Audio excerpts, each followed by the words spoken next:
All right, thanks, community. Another weird and wily week in the world of dental news. First off, if I'm going to be totally honest, had no idea this guy was a celebrity dentist. So let me just lead off with that. But Dr. Stephen Lynn out of Australia was shot and killed by police on March 3rd. Now, when I first saw the article, it was like RIP Dr. Stephen Lynn. He wrote a book called The Dental Diet. He also hosted the Mouth Brain Connection, which is interesting considering what we're going to be talking about today. Yet something sort of spiraled for my man. Around 2024, got hooked on methamphetamines, and then ultimately was approached by police around March 2nd, March 3rd. We'll say March 3rd, Australian time, as he assaulted two women in their apartment. And then ultimately, the police tried to tase him first. He didn't go down. He lunged at the police, and then ultimately they shot him. It's kind of, again, I akin this to reading a board story where you read a story of a dentist who I think has all great intentions of doing the right thing, and you read the story and you're just like, and now we should stop, and now we should stop, and now we should stop. And they just keep making one bad decision, trying to get themselves out of the last bad decision, and it just sort of snowballs out in front of them. That's what I felt like reading Stephen's story.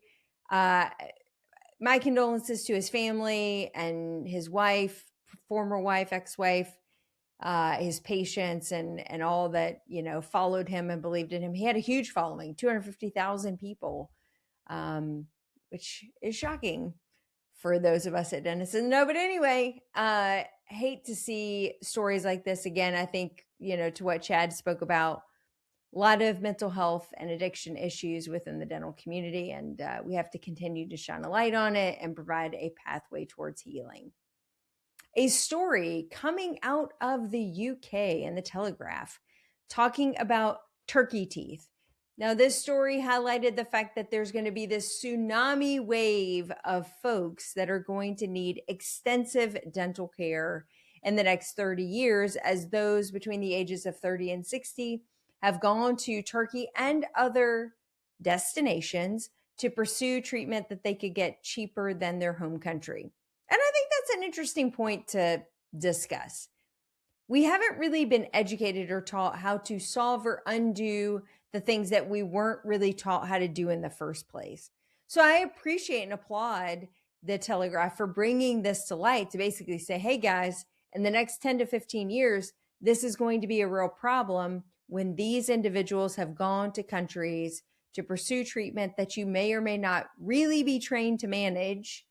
And it's going to be pretty complicated. And now what do we do? And as they age, can they go back to where they had it done the first time or not? So I think I don't have necessarily an answer to this story, but I definitely have an editorial comment to say, if we're not looking at this and studying this to help our general dentist colleagues deal with these individuals who have gone to foreign countries to pursue treatment, now back in our office, and maybe it's a hard stance. I don't know where the line will be, but we're going to have to be prepared for the fact that we're going to have these very heavily restored and complicated restoration patients that are going to be looking to us for answers that we may or may not be ready to provide.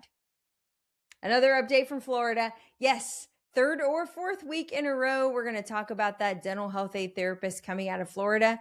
It was ultimately defeated, as was predicted by many of my colleagues in Florida. So great work rallying your team behind you. We'll see if this continues to hold. I think this has been a pretty consistent performance. We've got a few people within the House that really want this to happen, and then it doesn't go much further than that. But you know how these things go, having lived in a state that just got beat down year after year after year until ultimately they found the loophole.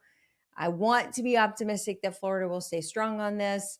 I want them to be the beacon of how we can engage workforce in creative strategies that don't diminish the people we already have. The dental hygienists, the dental assistants, and the dentists working together in this really collaborative process. So the fight continues in Florida. Last story of the evening coming out of California. A couple different stories. California has recently brought to light a couple of transparency acts really requiring or wanting to require insurance companies to be more transparent about benefits for in-network and out-of-network doctors. So I'm really optimistic. I hope it gets passed because I think as California goes, so will the rest of the nation, and that would be a really helpful one. There's also a lot of new squirrely language coming out about extending licensure to foreign trained dentists. We're watching this one really closely, particularly in a state which I think many would argue in a lot of areas there's an oversaturation of dentists looking for jobs. Think about this. I think it has 5 or 6 dental schools. I have lost count at this point. Really flooding the market with a lot of dentists looking for jobs. So now we're looking for fast-tracked opportunities for foreign trained colleagues as well. We really need to be watching this pretty closely. If this is supposed to be solving workforce issues for dental hygienists, could be an interesting discussion. We're seeing the same thing in Virginia as well. So this is a topic that keeps bubbling up to sort of deal with the dental hygienist shortage that we're currently suffering from.